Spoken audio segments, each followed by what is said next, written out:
Good evening, Bulavinaka and Namaste. I'm Vijay Narayan. Welcome to our show for tonight. And if you're watching at home, a special one tonight. We are right here at the Drua base in Nandi. And also, if you are listening to us on our podcast, Fiji Village Straight Talk with Vijay Narayan, welcome to our new podcast. And we urge those who would like to follow the podcast. The instructions will be provided after this program. It's great to have access of this sort, and I would like to thank Swire Shipping Fijian Drua Management and Coach Glen Jackson for allowing us access into the training base. Glen, thank you very much on behalf of our listeners and viewers. Bulavinaka, Vijay, and thank you. Obviously, a great supporter of the Drua, and it's great that you're here, and look forward to having a chat with you. A lot of people always want to know the dynamics behind a team, and the culture is something that also motivates and elevates people to the next level. Of course, the Drua journey has been special, right from the beginning, Glen. You have been in the Super Rugby competition. First of all, remember watching you as a player. We were playing for the Waikato Chiefs, and then, of course, refereeing in the competition. If you can talk about that journey that you had playing for Waikato, playing for the franchise, the Waikato Chiefs, and then transitioning to be a referee. Yeah, no, it feels a very long time. 6 years with the Chiefs from '99 to 2004, and then left the Chiefs to go to the Saracens over in the UK. So 6 seasons over there, and then it was sort of time to retire, and it was what next? It was whether try to get into coaching or try something completely different, which was refereeing. So luckily enough, New Zealand Rugby gave me the opportunity to join their elite refereeing group, and from there sort of had 10 years of Super Rugby reffing in that competition. So it was, it's been an interesting journey, I suppose, from playing to refereeing now into coaching one of the greatest franchises, I think, in the competition. We know the following of the Drua been amazing, and also the following from not only from Fiji but I think also outside Fiji, the support we get. So it's great to be on every side of the game and just realise how important this competition is.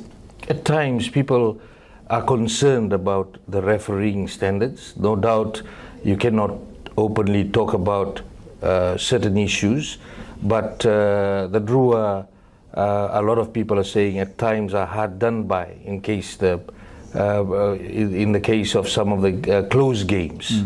Are discussions going on in the background about this issue? Yeah, and I think being a ex-referee, I understand first of all how difficult the game is to referee. I think what we're getting in Super Rugby this year compared to previous years is how close the competition is, and every decision that is made in a competition that creates a 1 or 2 point game is always looked at a little bit more than it is if it's a sort of a 20-point game. So the great thing about this competition is extremely tight, but also I think that brings the referee under spotlight a fair bit. There's a good process around reviewing not only what the referees review, but how we go back to the referees around some questions that we might have. And I think we're doing a good job as a club just to make sure we follow those procedures and understandings, but also that we're putting a little bit of pressure on to make sure that we're getting a fair old game as well. Of course, the referee's decision is always final, but for the people watching out there, all different types of assessments go during a game. And at times they're marginal calls. You would know as a former referee. At times it's a clear call. Touch and go situations. Why I'm asking you the question, for people to understand that there is a process, although the referee's decision is final, that the review process becomes very important as well. Oh, it does. Not only for the referees, it's certainly it's massive for us as a club. We're a 4-year-old club. with still very young, experienced players. I know a lot of our players have played for Flying Fijians, but also to understand and how to manage the game, not only their own game, but the environment of the refereeing game. We've had a change of captaincy this year with Tavita and Frank taking over from Duralangi, so it's we're trying to create a squad that has more maturity on the field to be able to, at the time, question decisions, not only referee decisions, but our game decisions.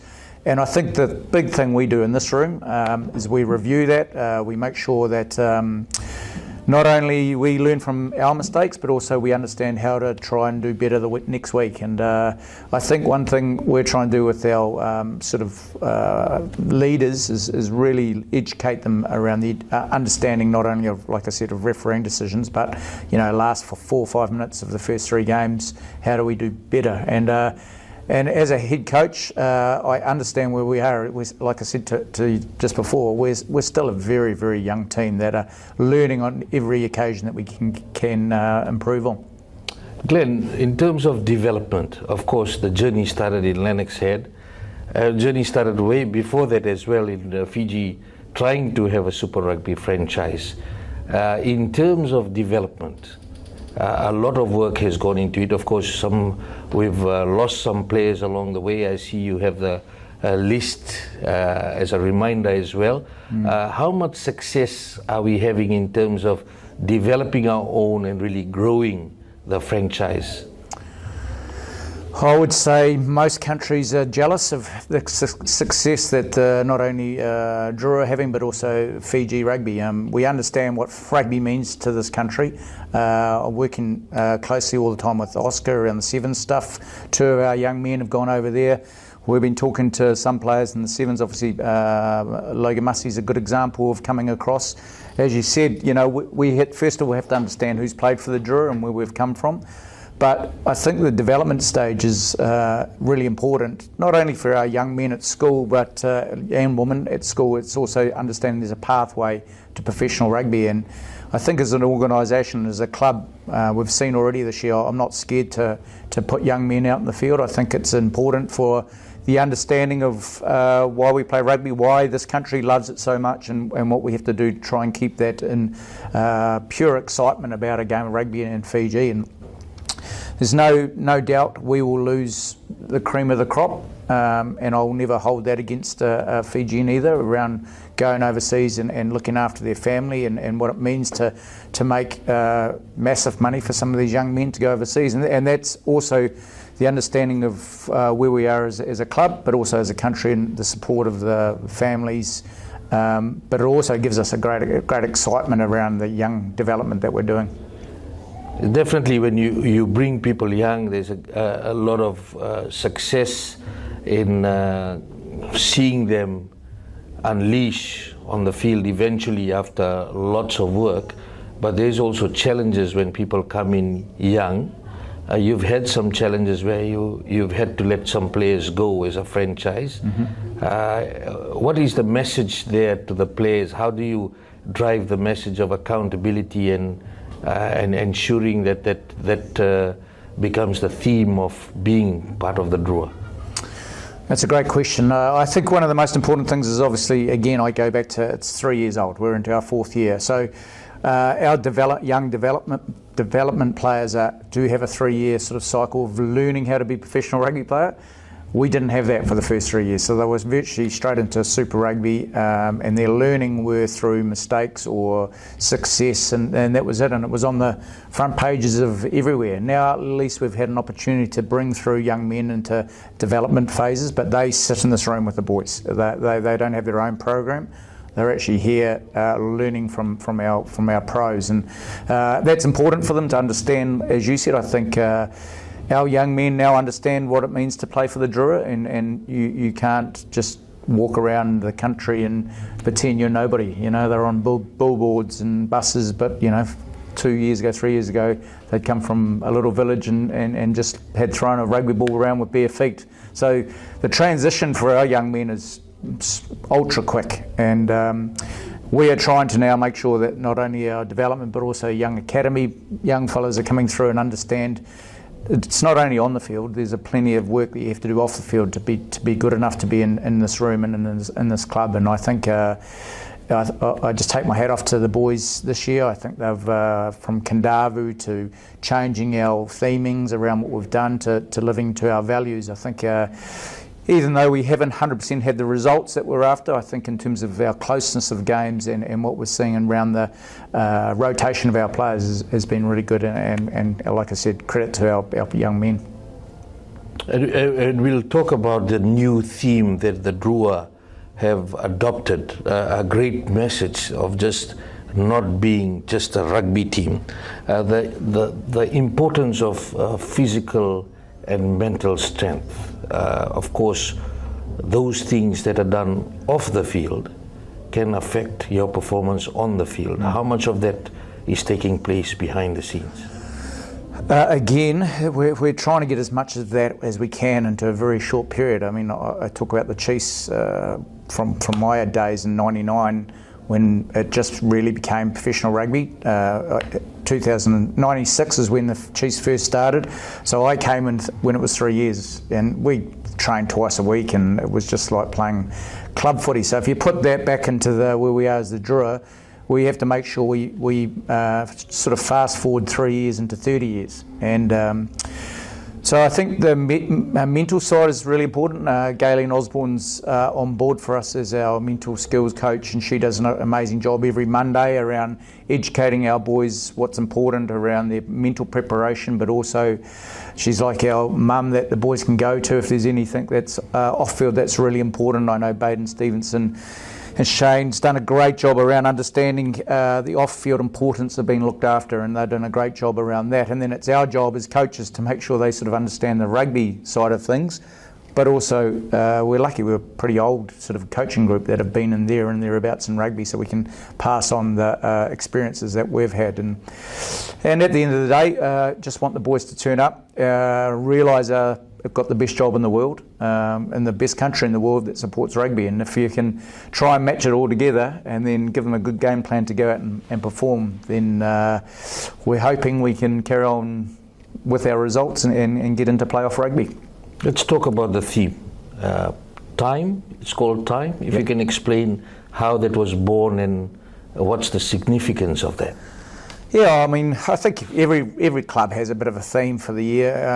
It was my first year, even though I've been here for 3 years. I think Mick Byrne did an amazing job, gone into the Flying Fijians, and it was around the learning of 3 years. It's now time to put our learning onto the field, but it was a little bit more than that. I think, we talked about togetherness and an investment, creating memories and being enthusiastic about turning up for work, and that's where the time frame sort of came from.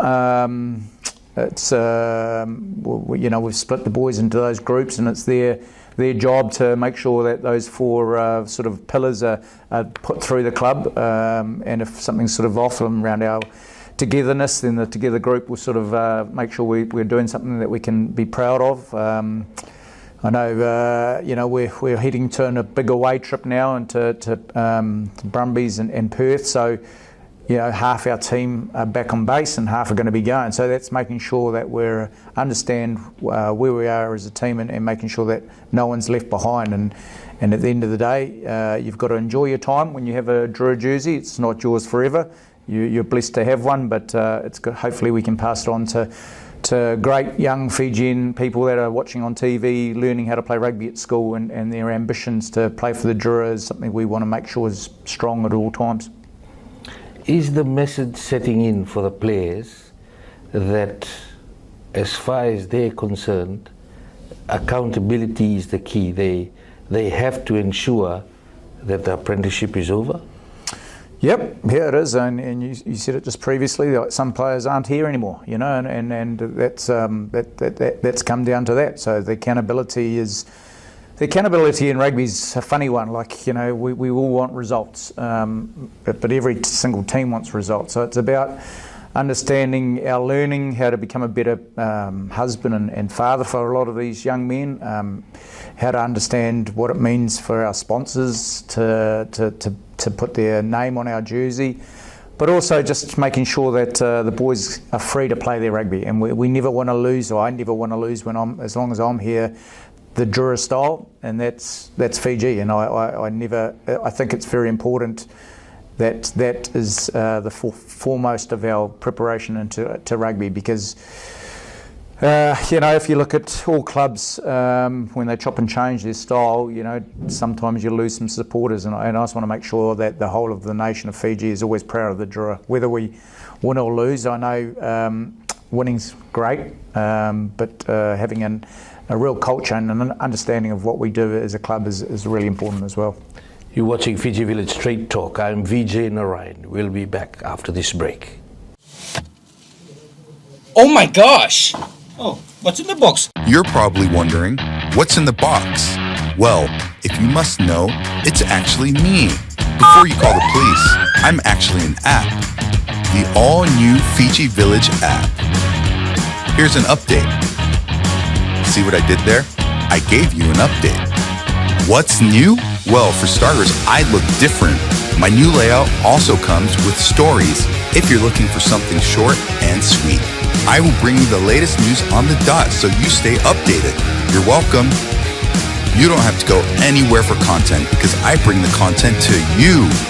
Not only can you listen to your favorite radio stations, you can also watch online video content. Which reminds me, do you love sports? Well, guess what? With the Fiji Village app, you can stay up to date with your favorite sports and scoreboards, no matter where you are. Your #1 news website just got better with an app. Download and get updated now.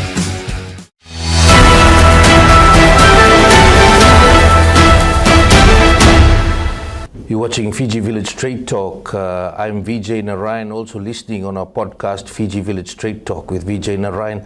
We are at the Drua base here in Nadi, thanks to the Swire Shipping Fijian Drua management and to Coach Glen Jackson.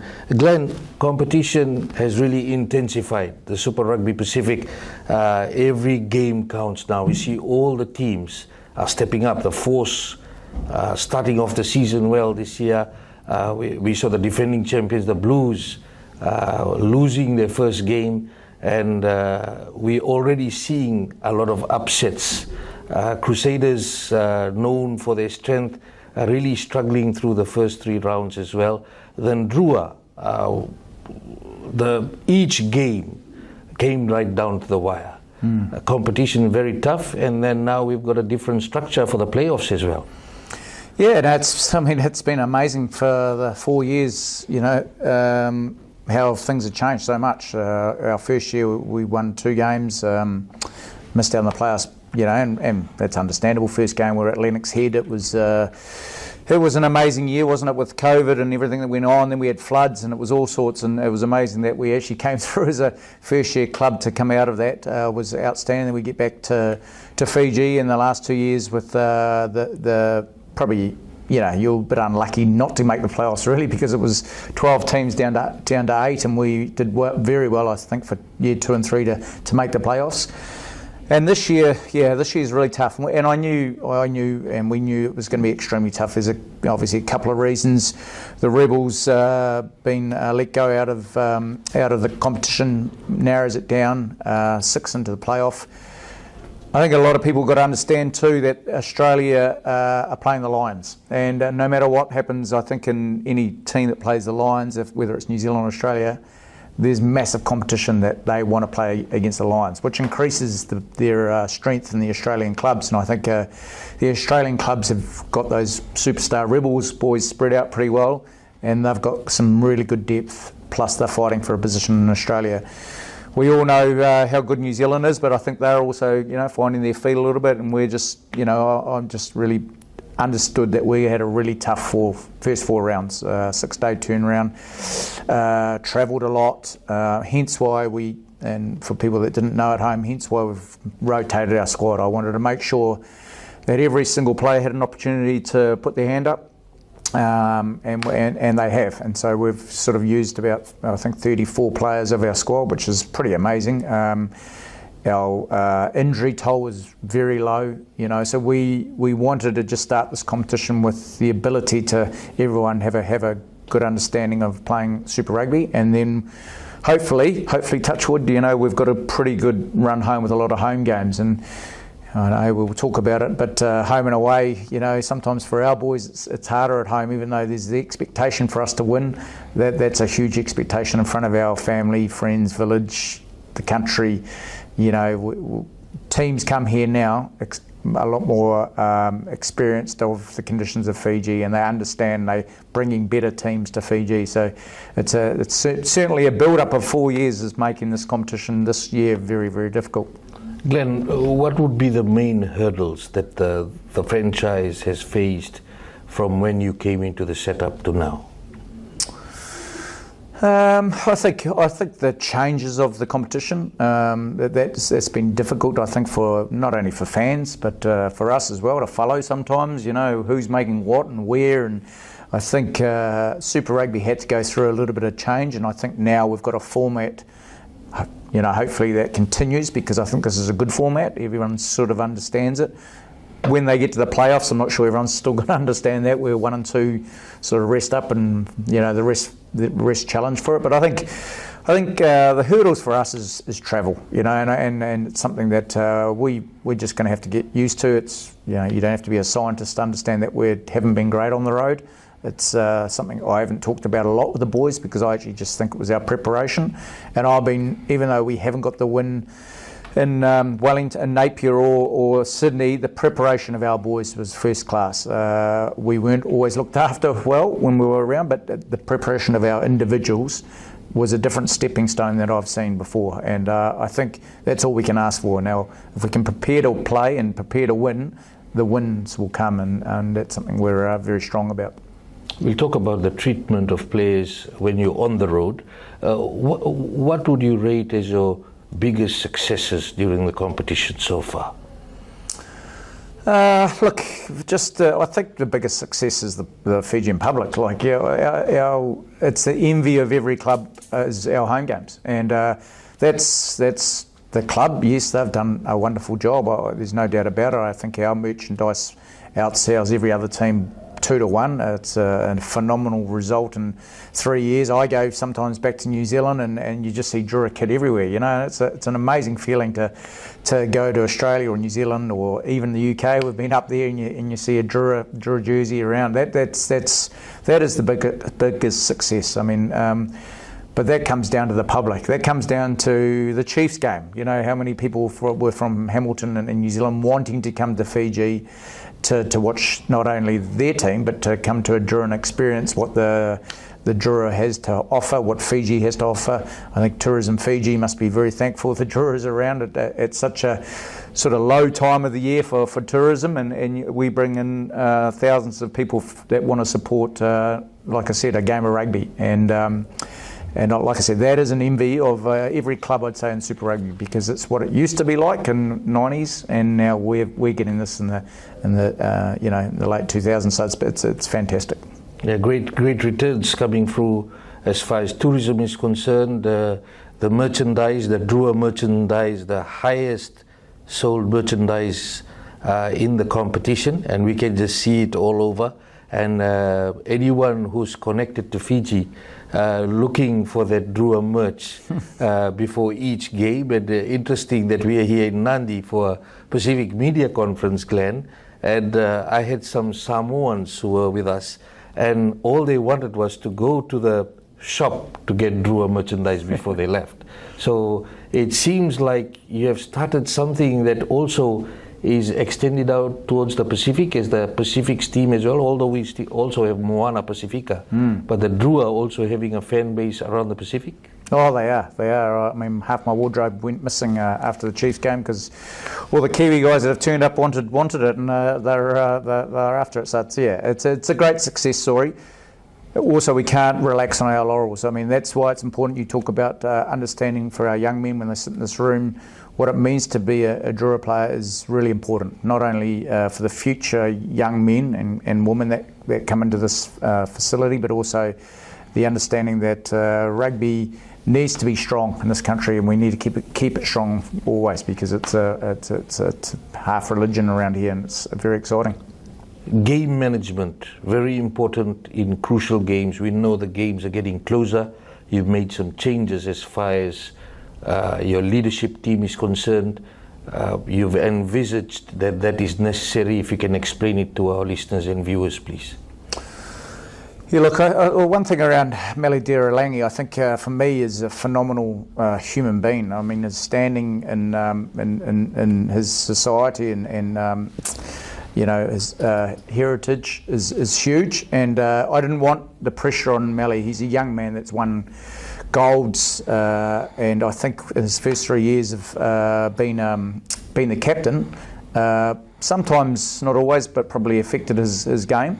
I think he's been outstanding for us this year. Just the relief of probably just being a great rugby player. He's a young man, he's 24 and he's had so much on his shoulders. So just wanted to spread that leadership out, and I think Tavita's done a great job from day one. His growth as a young man and his family, and he's just a great man. And Frank Lamani for me is a guy, well, the one guy in our team probably that's played in a lot of competitions. He's played in Super Rugby in a different club, and he's got a real good understanding of this place. He loves being here, and we love him being in the room. He's a complete and utter freak of an athlete. He wins everything in terms of our fitness testing and everything, and so he doesn't need to say much to be a leader. He's just a doer, and that's what I just wanted. I don't want people having to speak around their leadership. They've just got to do, and then I think people will follow them. You're also getting a lot of successes getting the players early, and now it's even announced by the CEO, Mark Evans, that you're trying to get the players from the age grade rugby in the secondary schools competition. There, you're having a lot of success now, we can see, and those playing in the Dean's Rugby competition eventually now playing in the Super Rugby Pacific. What are some of the successes in getting these players early? Well, the first one is, I think the Dean's Rugby, even though it's been awesome for years and years and years, I think it's the quality is, now I understand COVID affected it a little bit, but the quality is unreal, and the problem with the quality of the Dean's Rugby, you get more people from overseas looking at it and more players go. And I think it's really important, I think, and I hope this is true, I'd say every young man who's playing in Dean's wants to play for the Drua, and unfortunately we can't have every young man, so it's important we try and look after as many as we can. We understand we will lose some. I know we've just done a understanding with a school in New Zealand, Tauranga Boys, around 2 of our young development guys got an ability to do a scholarship. That was done through the Drua and through the school. Otherwise, we'd lose some of those boys anyway. So it's got to make sure, number one, we look after the Fijian population in schools, but number two, it's these young men want to play for the Drua, and where do we have them all fitted in? Because like you said, we've got no problem as a club to select young guys. We've had couple of 18-year-olds play Super Rugby without a problem. Izzy's our starting 10 at the moment in the last week, and he's come from the under-20s. He was 19. We got Izzy Kelly was on the bench last week. He's still not. We got young kids playing Super Rugby, and what that gives, I think, is everyone at school going, well, geez, I'm 1 year away, possibly playing for the Drua, and that's what we want. Super Rugby isn't an old man's game. There is a lot of turnover even in New Zealand and Australia, so it's a young man's game. It's fast, and we want to try and keep as many as we can here in this country. And the Drua still remains as based on average age. Drua still remains as the youngest team in the competition? Yep, and that probably won't change for a while when you... what is that age that we're looking at, the average age? I think last year it was 23, and we haven't really lost too many from the other end. We've gained some more, so it's probably even nearly younger. So again, when we talk about game management, I know the people watching will understand that we don't always get what we want in results. But these young men are going to be learning, and at the end of the day, if they're learning with the Drua, then they can go to a World Cup and perform on the biggest stage as well. And I was lucky enough to be at the World Cup last year, and we had so many experienced campaigners from playing overseas in France and England, as we know, who actually, they were like, well, I wouldn't mind coming back to the Drua. And so those guys are helping our young guys as well, and now we're getting a good understanding and work with the Flying Fijians, with the Sevens team, and also with the Drua, also with the under-20s in Senarusi, talking to him a lot around what does that look like in the pathway and who's the right people. And so I think it's very important that it's not just the Drua. This is something big for Fiji rugby. And the theme of time, of course, it stands, the acronym means, first of all, together. Together, investment, memories, and enthusiasm. How much is this driven in the everyday performance of the players? Yeah, I think probably, if you've got a good culture, I think you're always together. I think one of the ideas around the investment is when you turn up to the Drua, you're here to work. You've got to invest your time, and that's whether it's looking after your body, what you eat, how do you prepare for a game, and that should be, those two should just be hand in hand around being a professional rugby player. I think the most important thing for me, and talked about at the beginning, is you want to finish your rugby career with memories. You don't want to walk out of this building and think that was a bad time of your life, or you didn't do something for someone else. So the big one for me is, how do you create memories? Kadavu was amazing for us, I think, pre-season.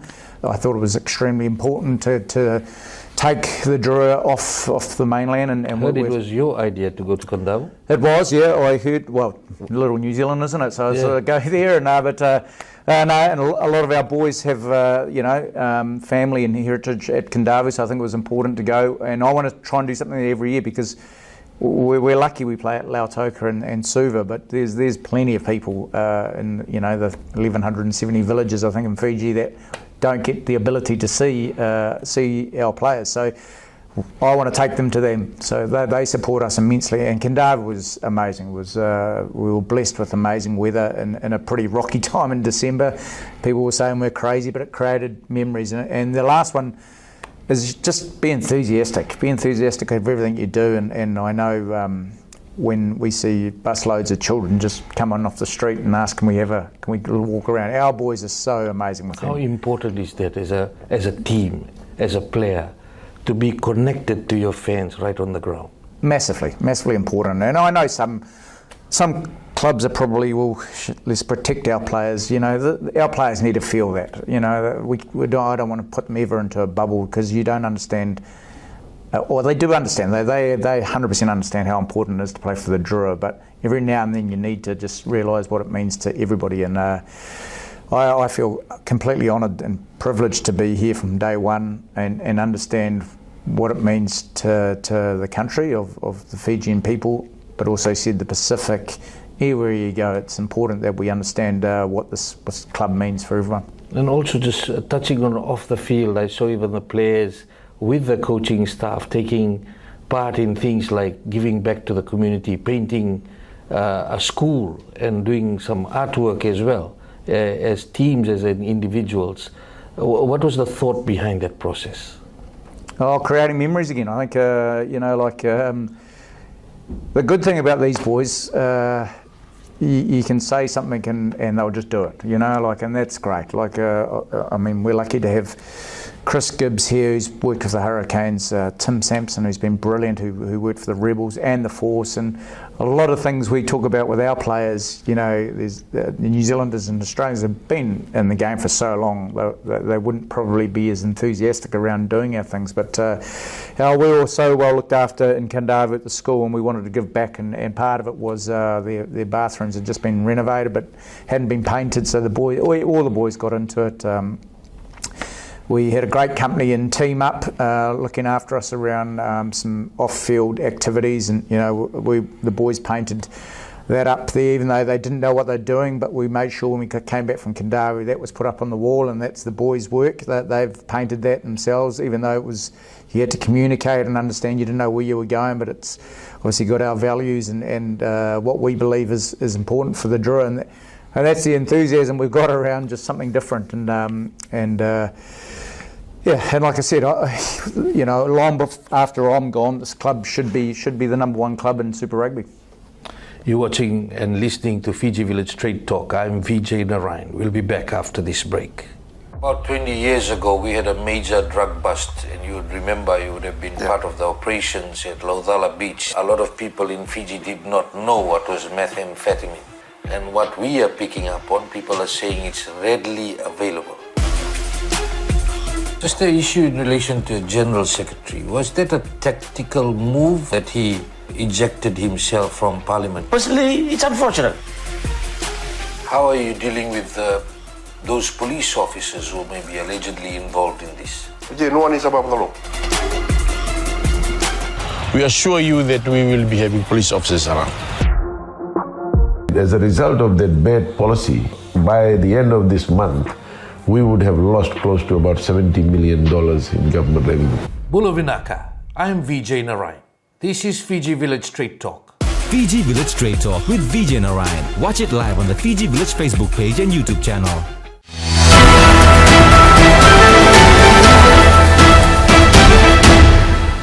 Welcome back. I'm Vijay Narayan. Our guest tonight is the coach of Swire Shipping Fijian Drua, and that's Glen Jackson. Glen, we are here in Nandi. It's also great to have your own training base. Yeah, it's been amazing work. Like I said, Shane's done an amazing job around coordinating with the Fiji Airways and getting some land at this building. Yeah, our first year coming back from Lennox was a mad rush, trying to find somewhere that obviously we house at that stage 32 big human beings into now nearly 100 athletes, including the women and our development. So to have this facility, without a word of a lie, I think it's the best facility in Super Rugby. I've been to a lot of them. We're very blessed to have such an amazing environment to come to work in, and I know the boys really appreciate that, and it's helped our strengths and how we look as a rugby player. So Glen, for people to understand that in actual professional rugby environment, we do not have a camp system, which Fiji is known for, that players go into camp. And as you've been referring to coming to work, if you can explain how that mindset had to change for the players who are coming into this setup. Again, it's a massive challenge. Like, we've got a lot of boys from all over Fiji, a lot of boys from Australia and New Zealand, proud Fijian heritage and background, and then they have to just come to Nandi, like it was part of the deal that this is not, we don't supply a camp situation as you talk about. We wanted to set the day up well, so most mornings that the boys are in just before 6. They come to work before 6. They have to prepare themselves to be ready for the day. We use this room a lot for our lotu. Every morning lotu is done in this room because it's important for them to see, and this is why I wanted this on the wall. We do that for these people, but also we've got to understand that there's our team, there's the ladies team, and we're one club, and we're all here together, and we're working together. And as you know, when you come in, it was the Talanoa room. So when you come in here, this is where we speak, and we're open and honest around what we're doing as a club and as a team.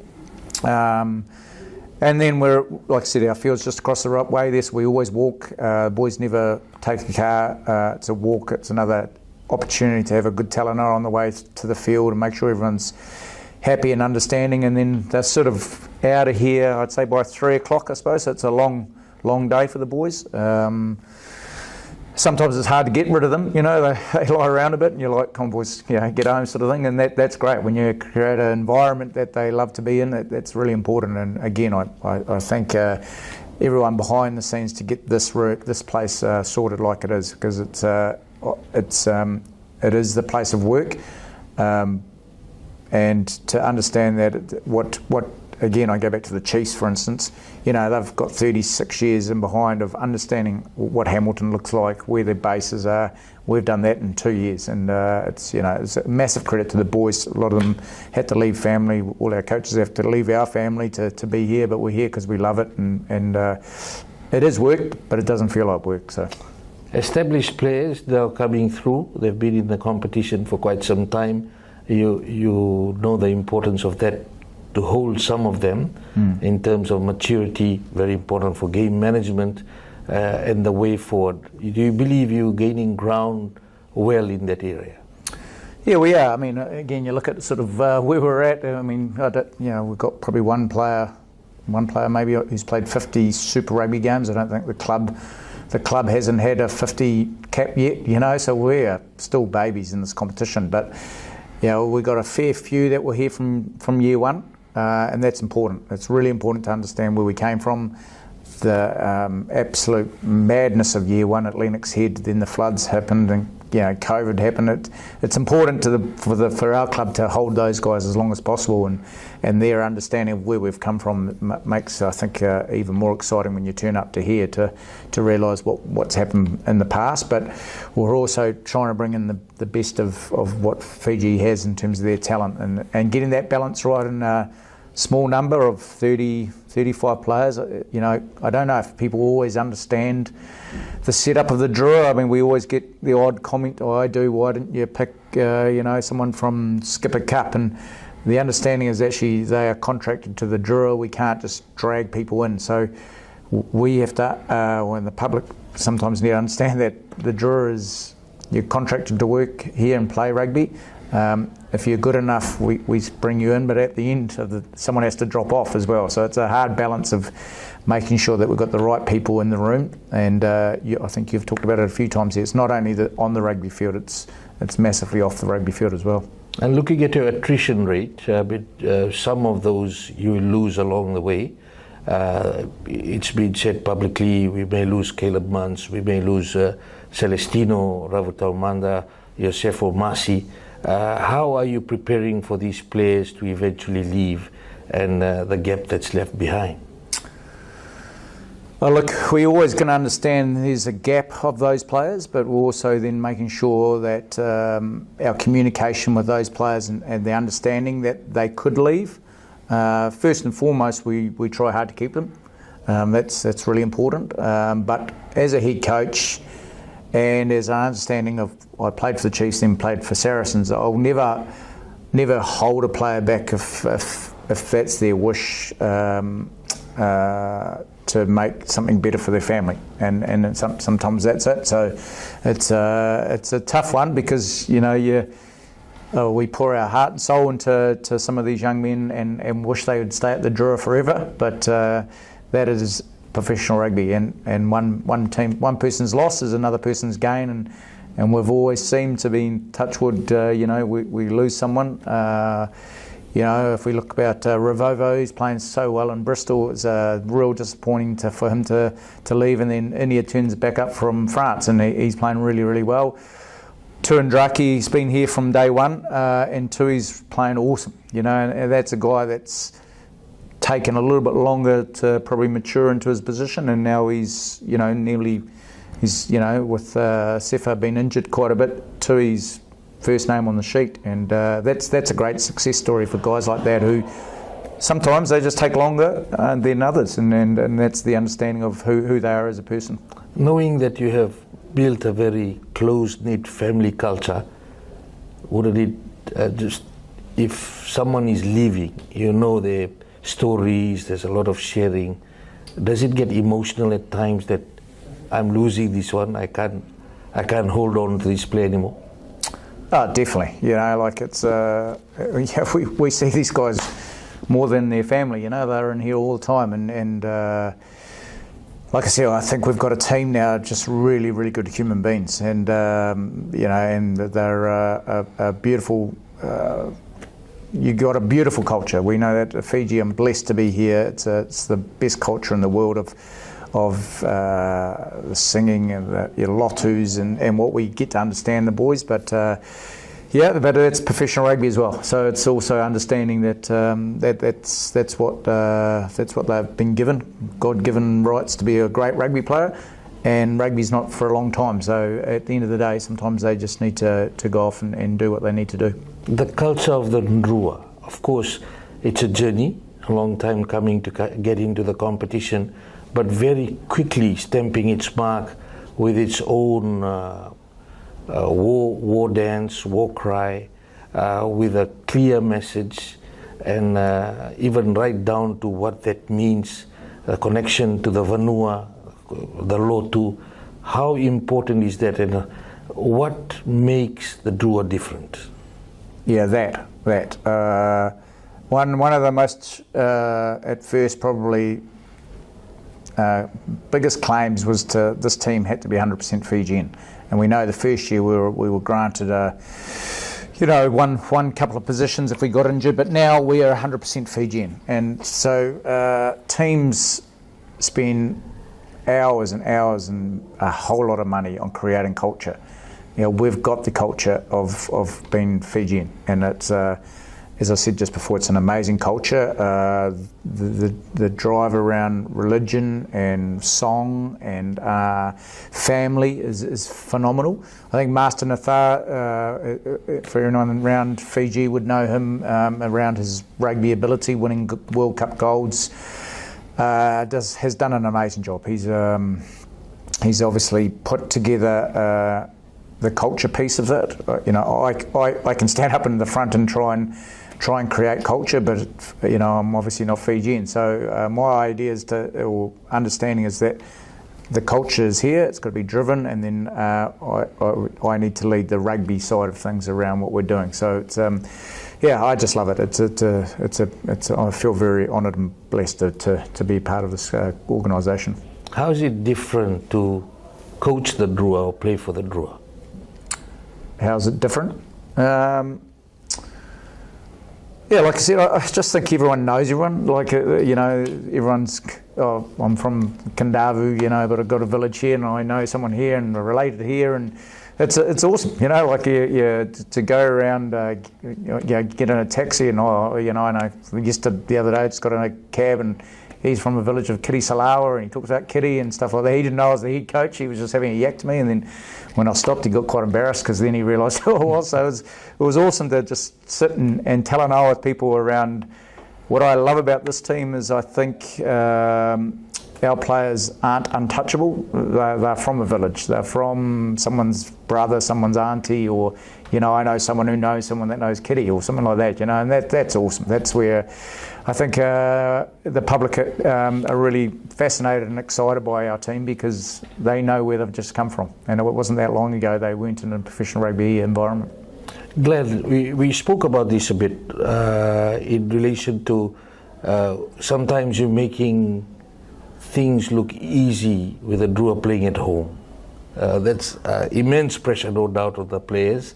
If you can talk about that, what happens behind the scenes of the players actually fronting up in front of their home crowd, either at HFC Stadium in Suva or at Churchill Park in Lautoka, and almost the pressure to always deliver and win at home as compared to the hunger to win away from home as well.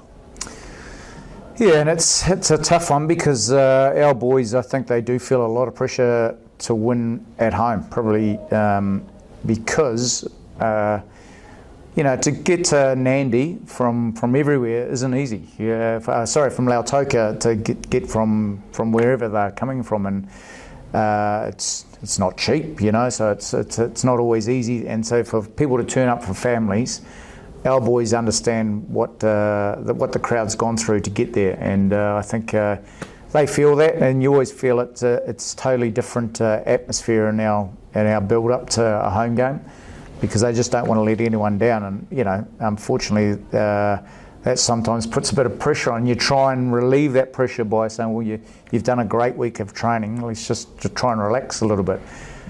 And on the other side, it's when they get away, sometimes it's a little bit, there's not really the people there support, not as much pressure. So then you're trying to put a bit more pressure on. So it's just trying to take the balance of both. Hence why, when we sit here and look at this board, I want to make sure it doesn't matter if you're home or away, it's the same people that are supporting us, whether it's in the crowd or it's on TV or on the radio, and we all know the numbers watching it when we're away, and numbers are phenomenal in terms of every other any other country. The numbers of percentage of people watching our games is huge. So the pressure's there, and we've just got to make sure we get that balance right, especially around our mental preparation. Glen, we've had a story come out, and it's reported quite widely in relation to the unacceptable treatment of the Drua players when they arrived in Auckland to go to Napier to face the Hurricanes. The bus not being there, them eventually travelling in a truck, smiling away in a photo that is being circulated. But a lot of people have been calling me up to say this is unacceptable and unequal treatment. We know as a coach, you would always want to ensure the best for the players and well-being of the players. How is that being dealt with? It's been dealt with. I think the support from the public's been amazing.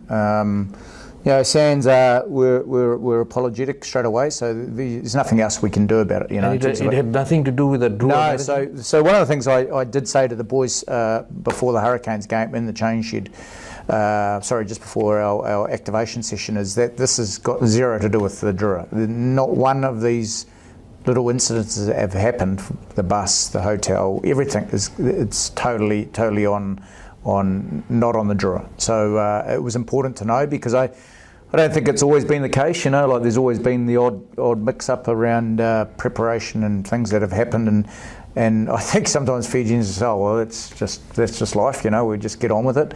But this certainly was not the case here. We're extremely driven. We've got a great general manager, Baden Stevenson, and myself being involved in rugby for so long, I want things to be perfect. I want our players to understand when they arrive. There is a heap of planning that's gone on our side to make sure when we go to places it's ready. And that has been the case, and that was not the case in that game, but that was zero to do with our management or our situation. So again, I understand the growth of our team when we still performed and probably should have beaten that game, another game that we lost. So to understand things didn't go great in the preparation of off-field, I thought the mental preparation of our players was really good, and they had a great game, and it's another bonus point. Almost beat the Canes in That's right. Napier. So yeah. Now, just finally, in relation to the fans, the importance of packing out the stadiums at home. I know that's been a challenge in Suva to really get the numbers in, of course, and it goes towards paying the bills, no doubt, and apart from having that big support base that is actually seen by the players, just like you keep pointing to the support base behind us. How important is that, and how important is it to actually come to the games? It's great.